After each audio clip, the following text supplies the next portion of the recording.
Bonjour et bienvenue aux conférences Midi du CERSPUL. Aujourd'hui, nous avons le plaisir d'accueillir Michel Clément et Annie Lévesque pour nous parler de l'intervention intersectorielle auprès d'une clientèle vulnérable et judiciariser l'expérience du projet Impact. Michel Clément est chercheur au Centre de recherche sur les soins et les services de première ligne de l'Université Laval, au CIUS de la capitale nationale et professeur associé au département de médecine sociale et préventive de la faculté de médecine de l'Université Laval. Annie Lévesque est agente de planification, de programmation et de recherche au Centre de recherche sur les soins et les services de première ligne de l'Université Laval, au CIUS de la capitale nationale. Pour en apprendre davantage sur la conférencière, nous vous invitons à consulter les liens qui sont disponibles dans la description de la vidéo. Bonne conférence! Alors, bonjour tout le monde. Je suis Michel Clément. Annie Lévesque va faire la présentation avec moi. Et comme il convient de faire certaines informations d'introduction, j'aimerais souligner qu'Audrey Bernard a travaillé avec nous sur ce projet-là. Elle est étudiante, elle ne pouvait pas être ici aujourd'hui, mais elle a eu une contribution importante au projet. Plusieurs des participants à la présentation aujourd'hui sont inscrits à des crédits de formation. Les objectifs formulés pour ces gens-là sont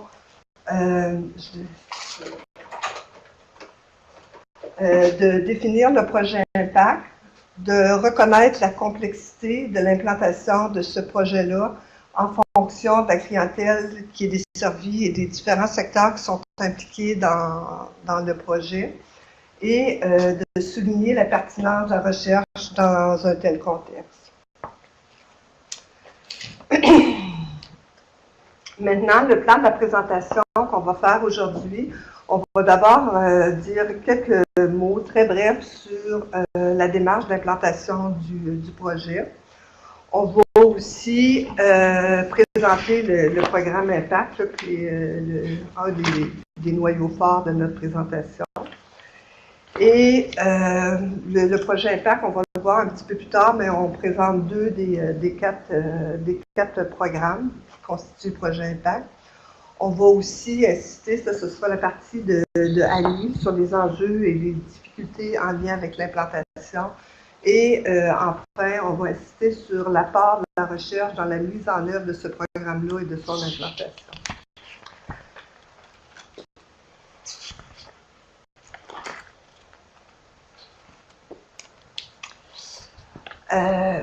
L'objectif d'évaluation d'implantation, au départ de l'implantation du programme Impact, dès le début, les gens en charge de la mise en œuvre de ce projet-là ont décidé de s'associer à une équipe de recherche qui était l'équipe Griot, qui est une équipe en santé mentale dans la région de Québec.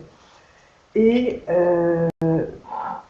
on s'était donné comme mandat, on donnait comme mandat à l'équipe de recherche de dégager et faire connaître, dans le fond, quelles étaient les conditions gagnantes de l'implantation, de documenter aussi les caractéristiques de la clientèle qui allait passer à travers les différents programmes, de dégager et faire connaître les conditions favorables au développement et au maintien des collaborations interprofessionnelles et intersectorielles, et de faire des recommandations pour améliorer le fonctionnement des différents programmes que constitue le projet Impact.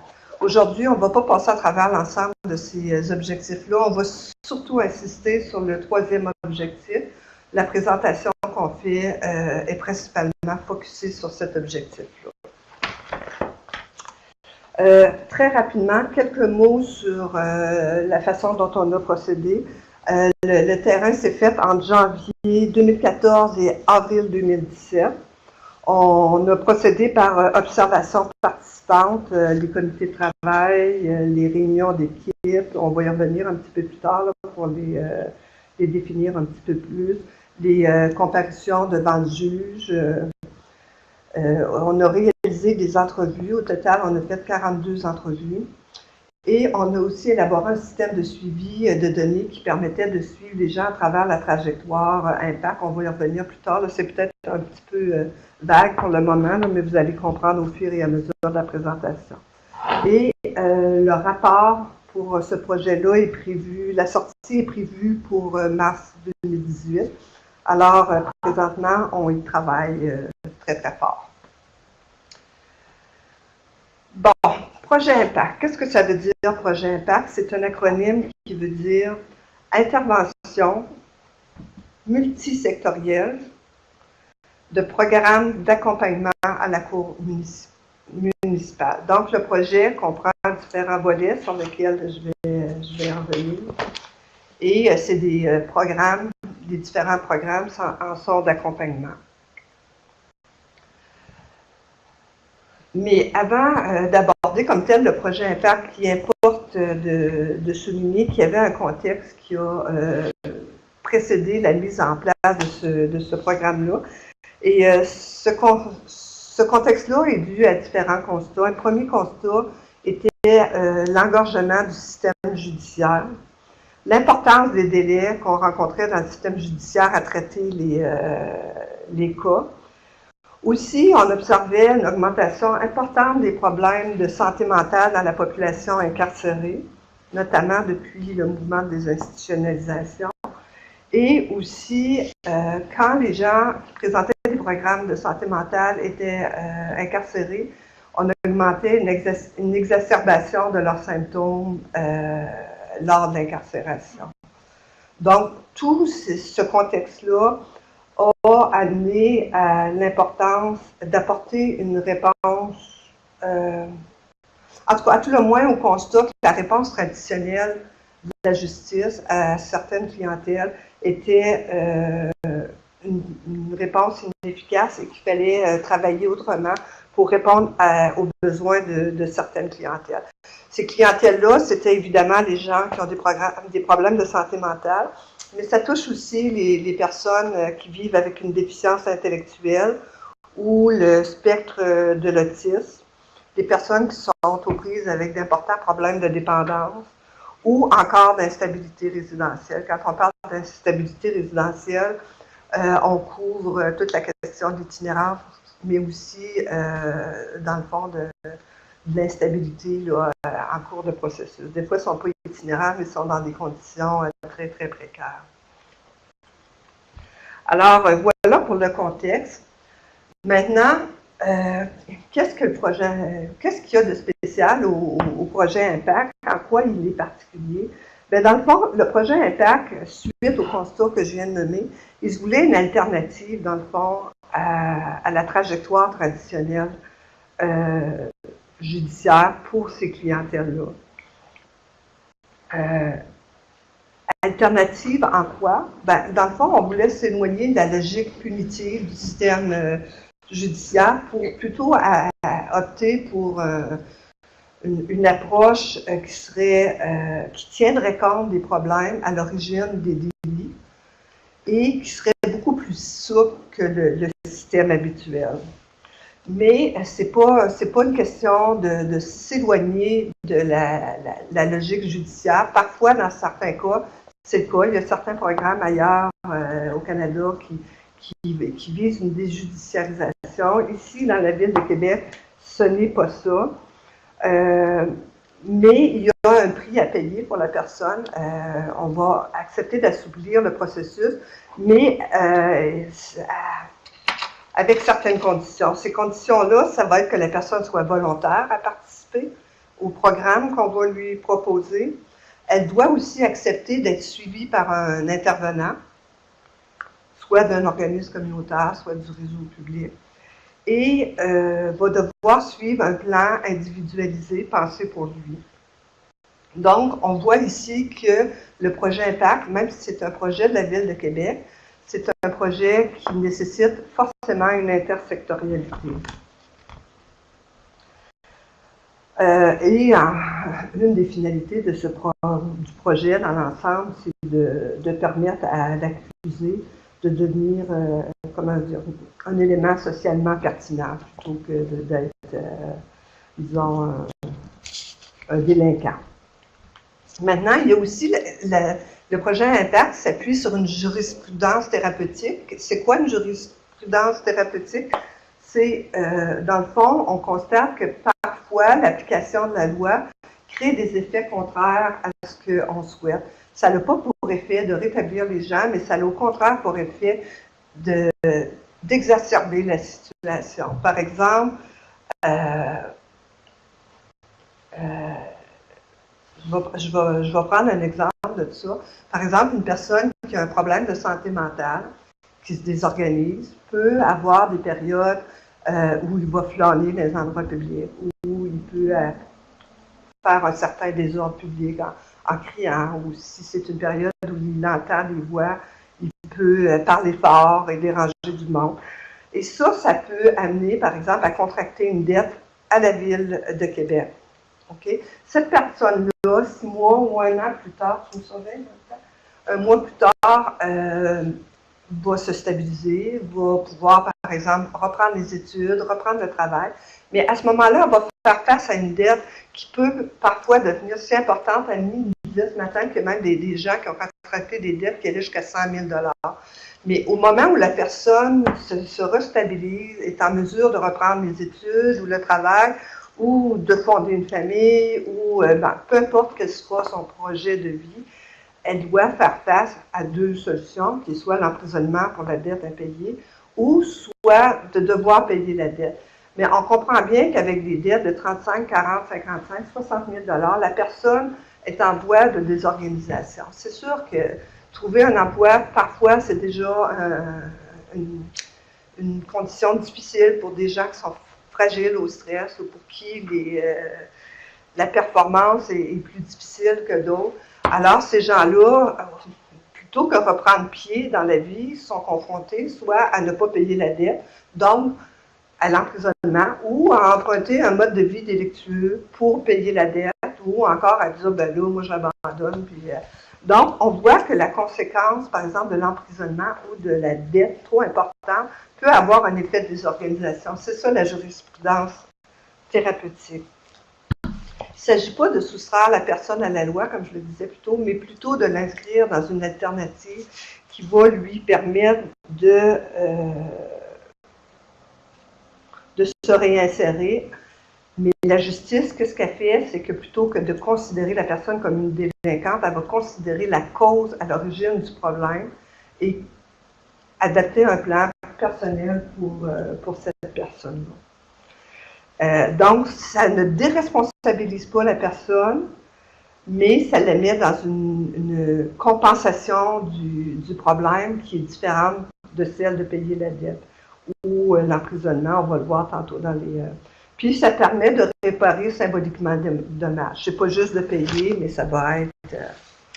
Donc,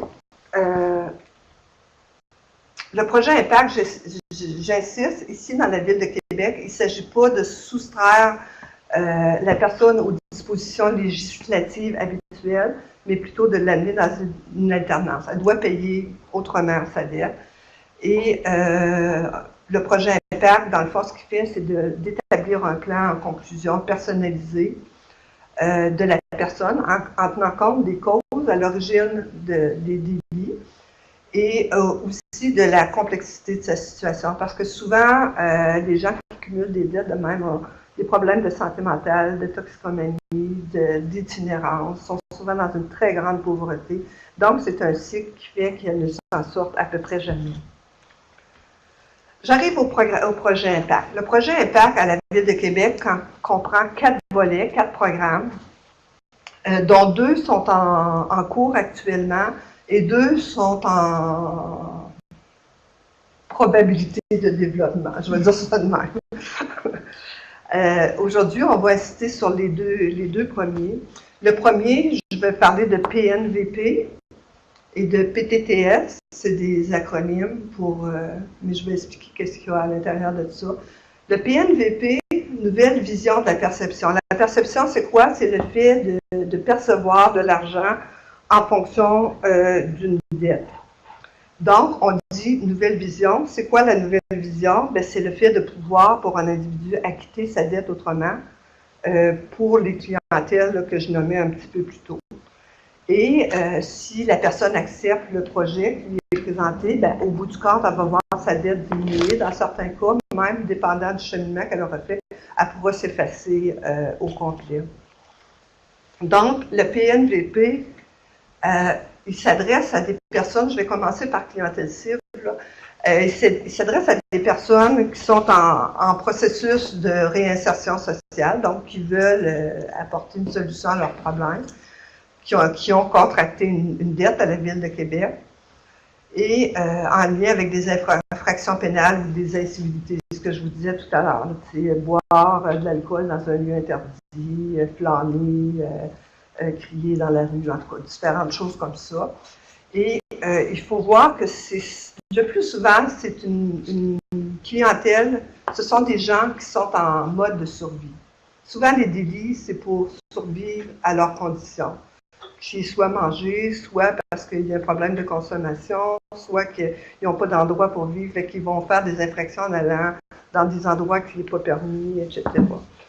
Donc, la finalité du PNVP, c'est le règlement de la dette.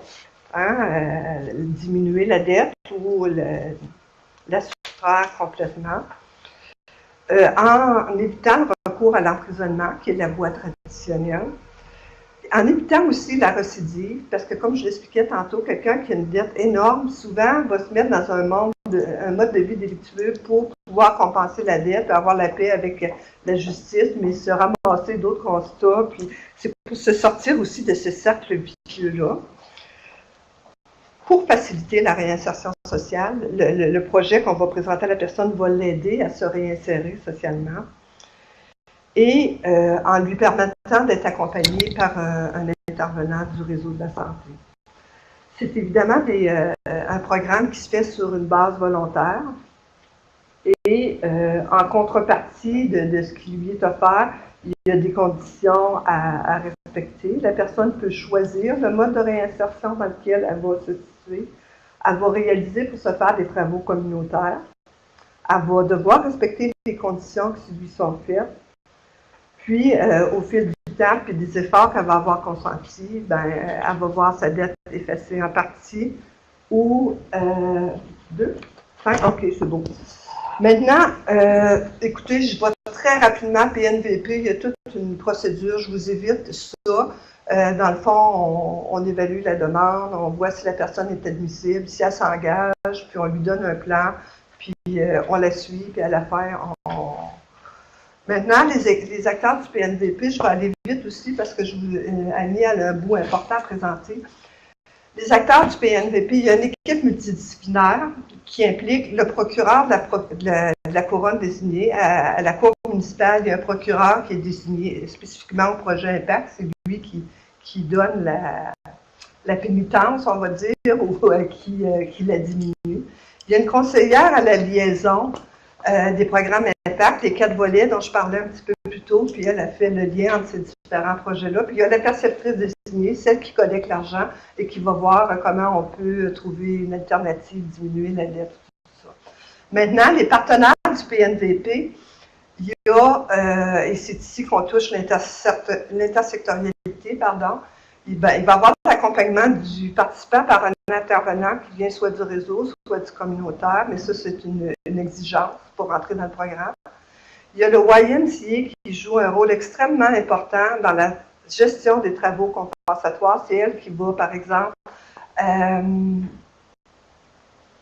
trouver le lieu où la personne va s'impliquer. Elle va aussi, au besoin, peut-être modifier les conditions, communiquer avec l'équipe multidisciplinaire pour modifier les conditions. Parfois, les conditions sont trop exigeantes pour ce que la personne est à même de rendre. Donc, eux, ils s'occupent de ça. Puis, il y a l'organisme référent, mais ça, c'est la personne qui va référer l'individu dans le programme. Et le plus souvent, c'est l'organisme, l'intervenant va être dans l'organisme référent. Bon, je continue. Fait que si on résume le PNVP, dans le fond, c'est diminuer ou éliminer la dette. C'est permettre à l'individu d'être accompagné, faire des travaux compensatoires pour réparer symboliquement la dette, puis la diminuer. Maintenant, je passe au PTTS. Le PTTS, ben, dans le fond, ce sont des personnes qui ont soit un problème de santé mentale, soit une problématique de déficience intellectuelle ou du trouble du spectre de l'autisme, et qui ont une infraction criminelle relevant de la Cour municipale. La différence entre la dette et l'infraction criminelle, c'est qu'ici, il y a déjà eu une accusation, alors que dans la dette, il n'y en a pas encore. Encore une fois, c'est de mettre en place une procédure judiciaire qui va être adaptée aux causes à l'origine du délit qui va être commis.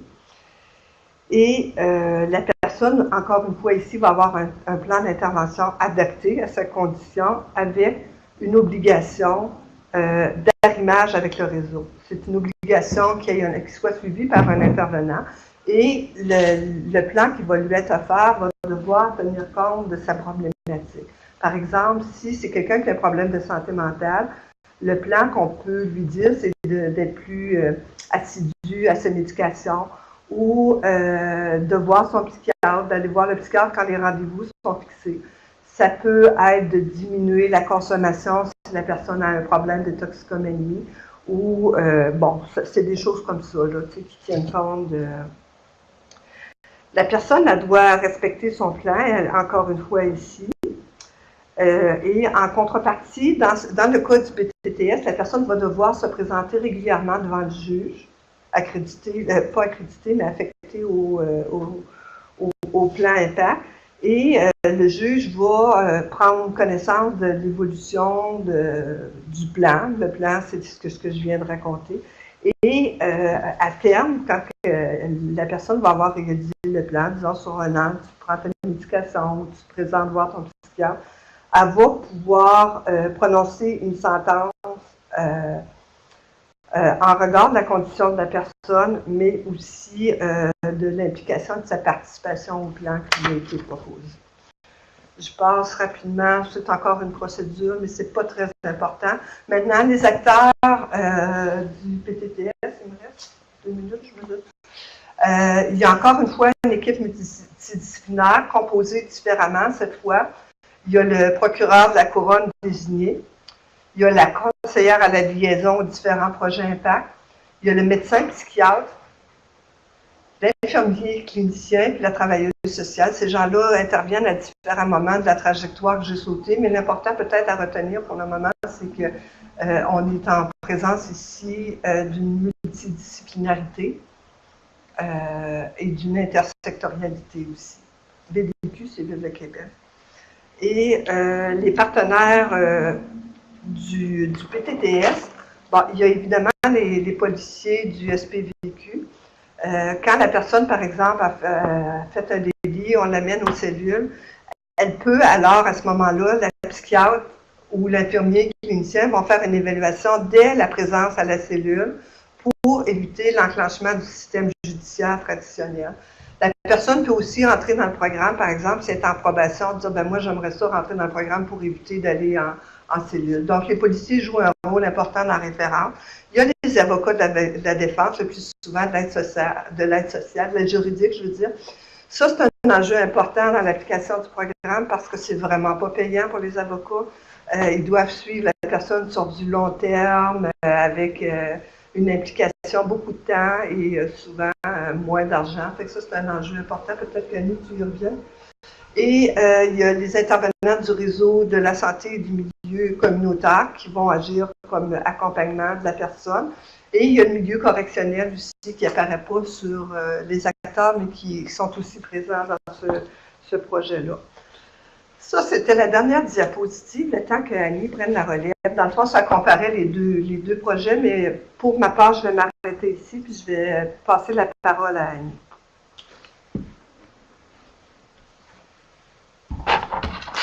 Merci, Michel.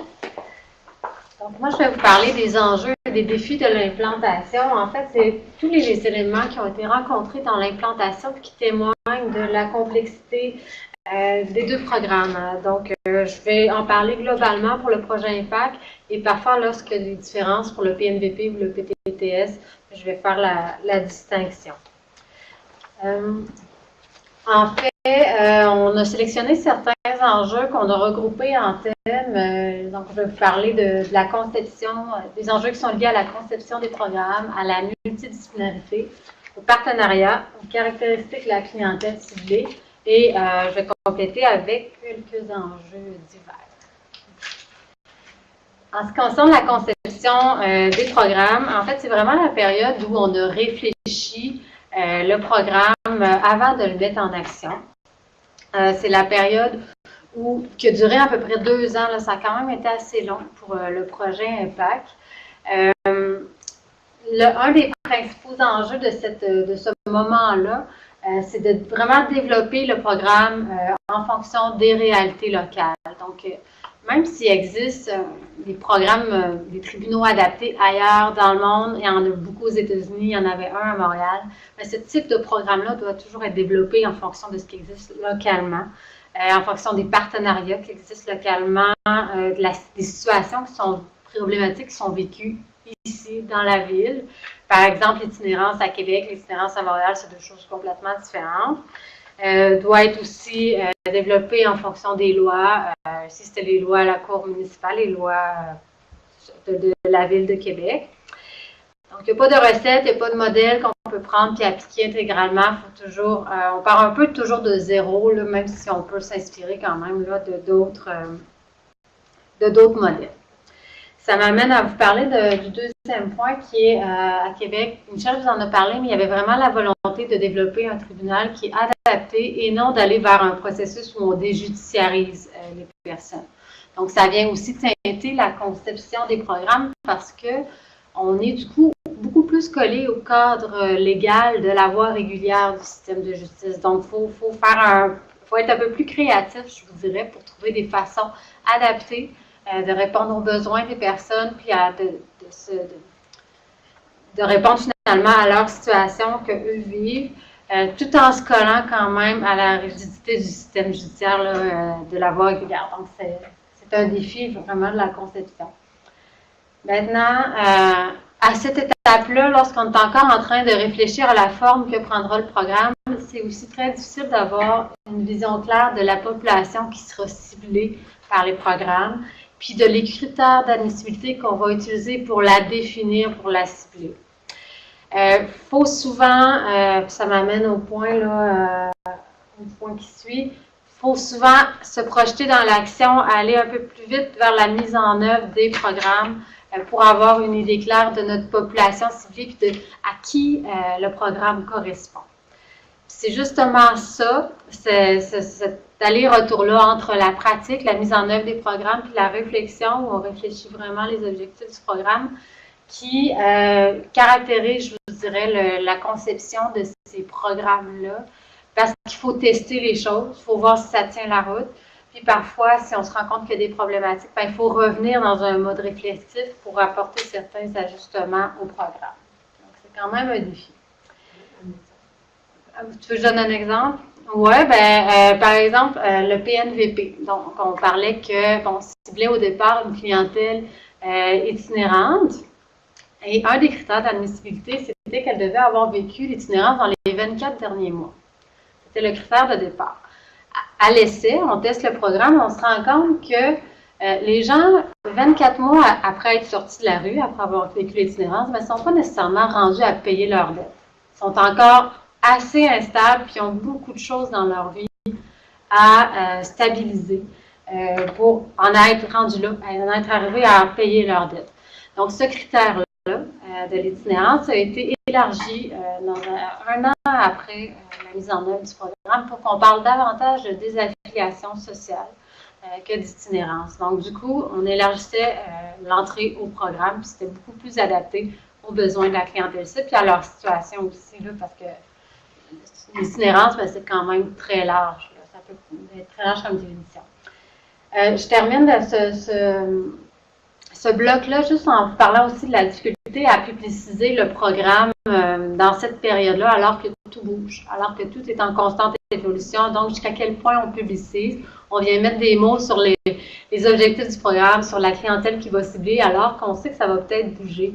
Parce que du moment où on met des mots, On crée des attentes aussi envers les partenaires, envers la population ciblée, puis quand on en arrive à modifier ces choses-là, bien là, c'est plus difficile là, de défaire les conceptions de départ. Je vais vous parler aussi des enjeux liés à la multidisciplinarité. Je parle vraiment des équipes multidisciplinaires que vous a présentées, Michel. Donc, dans les deux programmes, on a une équipe. En fait, c'est vraiment un défi de réunir les visions, je vous dirais, de tout ce monde-là dans les équipes parce qu'ils ont tous des langages différents, ils ont toutes des formations différentes. Ils n'ont pas la même vision du programme et des objectifs nécessairement au départ. Donc, il faut vraiment travailler à ce que chacun, à la rencontre de ces univers-là, à ce que chacun comprenne le champ d'expertise de l'autre, même s'il ne maîtrise pas, mais comprenne que ce champ d'expertise-là a aussi sa place et est complémentaire au sien. Pour réunir les visions, je vous dirais qu'il faut aussi prendre des moments à l'extérieur du projet pour se parler ensemble, pour voir si on voit les choses de la même façon. Donc, dans le fonctionnement du programme, oui, on s'améliore à travailler ensemble, on s'améliore, on se connaît mieux dans les équipes multidisciplinaires, mais par ailleurs, ça se peut qu'on rencontre des bugs, puis il faut y réfléchir ensemble pour les dépasser. Il faut aussi apprendre à, des fois, céder du terrain, je vous dirais, pour partager les décisions, surtout les décisions liées à l'admissibilité des candidats. Donc, c'est pas toujours simple. D'autant plus que nos critères, là, je vous en ai parlé un petit peu, des fois, ils peuvent être perçus différemment par tous les acteurs. Sur le plan de la logistique, là, c'est plus technique, je vous dirais, mais c'est quand même super important, comment on va travailler ensemble.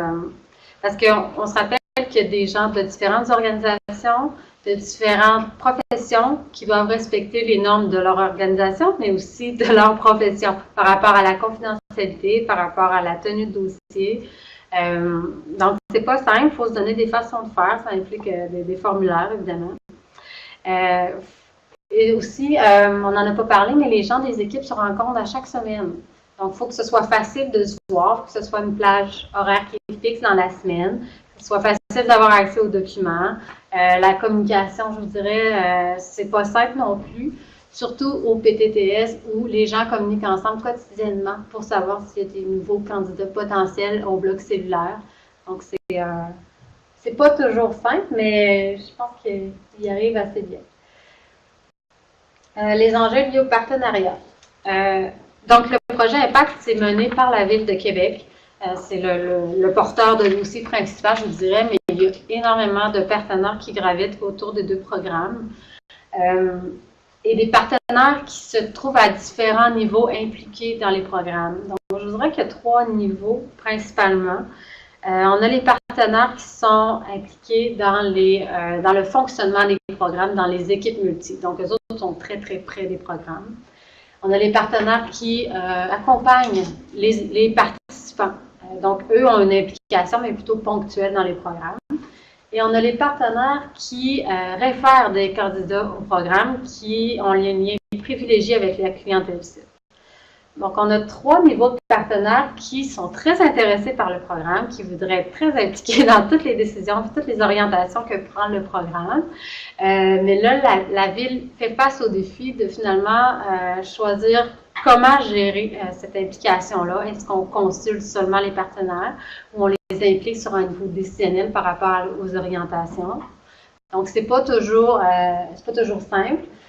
Non plus de les informer en temps réel de l'évolution du programme, aussi considérant que le programme peut évoluer, donc de toujours maintenir la communication avec eux quand il y a des changements qui sont apportés au programme. Donc, c'est ça. C'est un programme qui a beaucoup de partenaires, donc de gérer tout ça, c'est pas toujours simple.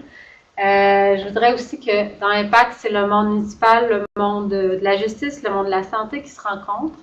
C'est des gros systèmes qui ont tous des niveaux hiérarchiques, quand même assez nombreux, puis qu'on doit attacher ensemble. Donc, je n'ai pas besoin de faire un dessin, en fait. Ça peut allonger les délais d'implantation, même si on y arrive à créer des ententes entre ces structures-là. C'est pas toujours simple du fait de la lourdeur des procédures administratives. Tout ça, ça nous amène à avoir quelqu'un dans le programme, je dirais, qui s'occupe d'entretenir les partenariats puis à garder les partenaires mobilisés. Donc, d'avoir une personne qui est vraiment dédiée à ça, ça devient super important dans l'implantation des projets. Une personne de référence à qui tout le monde peut se référer, vers qui converge l'information lorsqu'il y a des préoccupations qui sont vécues sur le terrain ou dans les programmes. Enjeux liés à la clientèle ciblée. Donc, Michel vous a fait un topo à peu près de qui on ciblait au PNVP et au PTTS. Je vais vous dire pourquoi c'est compliqué. En fait, au PNVP, on cible la personne en processus de réinsertion sociale. Toutefois, ce n'est pas tout. En fait, c'est que pour être rendu à payer sa dette,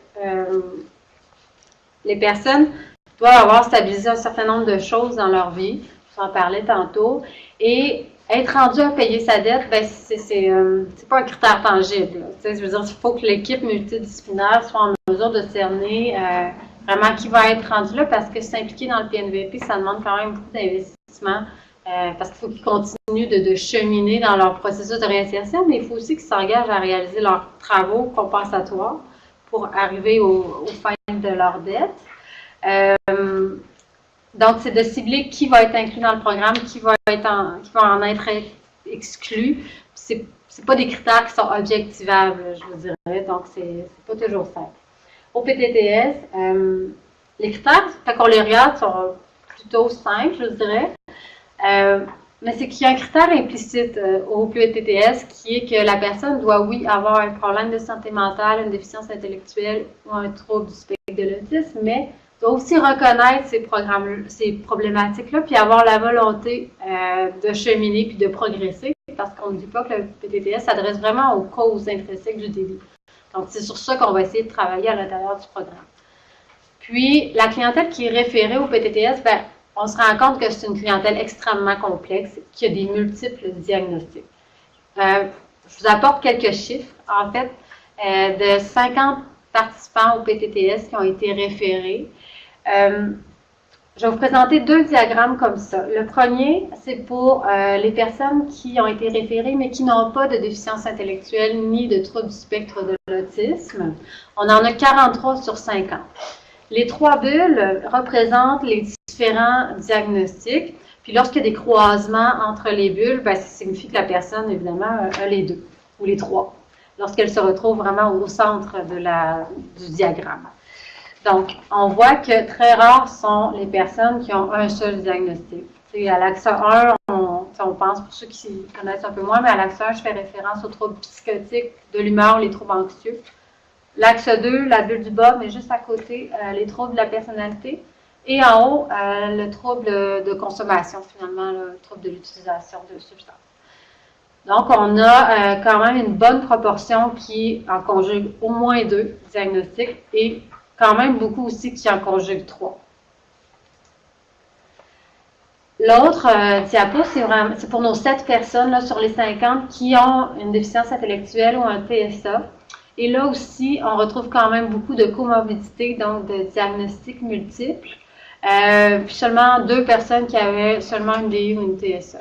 Donc, ça montre la complexité du portrait clinique là, de la clientèle qui est référée au PTTS. Puis je vous dirais que c'est la majeure, ce qui vient souvent se combiner au portrait clinique plus santé mentale, c'est le trouble de consommation. D'ailleurs, il y a au moins il y a 68% qui avaient un problème de santé mentale, DI ou TSA, qui était combiné à un trouble de consommation. Puis lorsqu'on exclut les personnes qui ont une DI ou un TSA, et là, ça monte jusqu'à 74%. Donc, le trouble de la toxicomanie, le problème de consommation est presque toujours présent. On a aussi quand même 34% des candidats référés au PTTS qui avaient les 3, qui avaient axe 1, axe 2 et trouble de consommation. Puis maintenant, juste pour montrer à l'inverse, seulement 14% des candidats référés n'avaient qu'un seul diagnostic. Donc, pourquoi ce portrait clinique-là vient complexifier la participation au programme? En fait, c'est que, comme je vous disais, il faut reconnaître ces problématiques pour pouvoir être admis au programme puis avoir la volonté d'y travailler. Lorsque tu en as 3 diagnostics à ton portrait clinique, Ça se peut que ce soit plus compliqué travailler à tout ça en même temps. Ça va demander beaucoup plus d'objectifs à répondre au plan impact. Puis, ça va peut-être demander à la personne aussi d'avoir fait un certain cheminement personnel avant d'en être rendu là. Donc, on se retrouve avec des gens qui sont peut-être pas encore rendus là, qui pourraient être admissibles, mais qui se disent non volontaires parce que pour eux, ça commence à être très grand ce qu'ils auront à réaliser dans le PTTS. Ils vont peut-être préférer opter pour la voie régulière. Cette voie-là, ils savent au moins combien de temps ça va durer, ça va être quoi l'issue de la participation. Donc, ils savent un peu plus à quoi s'attendre. Je vous dirais aussi qu'on fait face à des candidats qui sont admissibles, mais qui se désistent ou qui se retirent parce que le processus d'admissibilité est aussi quand même assez long. Ce qui fait que, bon, ça peut faire peur, je vous dirais, quand tu as rencontré la psychiatre, la travailleuse sociale, l'équipe multi, le juge, tout ça avant d'être admis au programme, puis sachant pas ce qui va se passer après. Donc, ça peut faire peur à certains candidats référés. Maintenant, des enjeux divers. Il me reste seulement 2 minutes, je vais aller assez rapidement. Dans le fond, la Ville de Québec a dû aussi, dans l'implantation, composer avec l'urgence de faire connaître les résultats. C'est peut-être ce à quoi vous attendiez aujourd'hui à la présentation. Donc, qu'est-ce que ça donne, ce programme-là? Il y en a combien des participants? Mais il faut savoir que, dans le fond, ces programmes-là sont assez complexes. C'était vraiment le message de notre présentation, le message principal. Puis, ça prend du temps avant d'avoir des résultats tangibles. Puis de vraiment comprendre toutes les retombées d'un tel programme. Donc, ça ne se mesure pas seulement en termes de participants qui ont réussi le programme, mais il y a beaucoup d'autres retombées. L'autre, je vais le sauter, puis je vais aller vraiment aux apports de la recherche.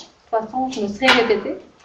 Et donc, nous, notre rôle de l'équipe de recherche, je vous dirais que ça a été, dans un premier temps, de conscientiser les gens qui nous ont approchés à dire, peut-être qu'il faut s'intéresser à l'implantation du programme puis à son fonctionnement avant d'aller mesurer les effets. Parce qu'on nous a approchés avec cette commande-là au départ, mais on a travaillé l'idée. Finalement, ça a été une très bonne chose parce que le projet est encore en amélioration puis en fonctionnant, on essaie encore de l'améliorer. Notre rôle, ça a été aussi de baliser le programme sur le plan théorique, plutôt que d'être juste dans l'action, donc d'amener les gens à faire ces allers-retours-là entre l'action et la réflexion, pour s'assurer qu'il y a une cohérence qui demeure entre les objectifs du programme, de ces activités, les activités qui sont menées, puis les résultats qu'on vise.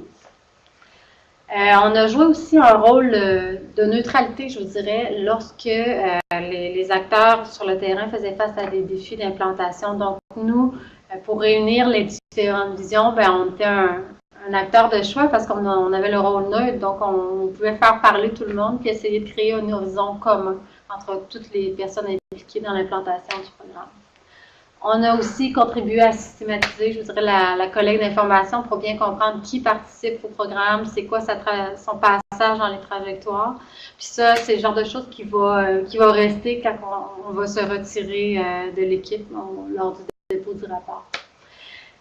Il y a quand même une certaine difficulté à retirer l'équipe de recherche, je vous dirais, puis il y a même, parce qu'on les a laissés avec des recommandations, mais ce rôle-là, neutre, qui vient amener les gens dans la réflexion, je pense que c'est important dans des programmes aussi complexes.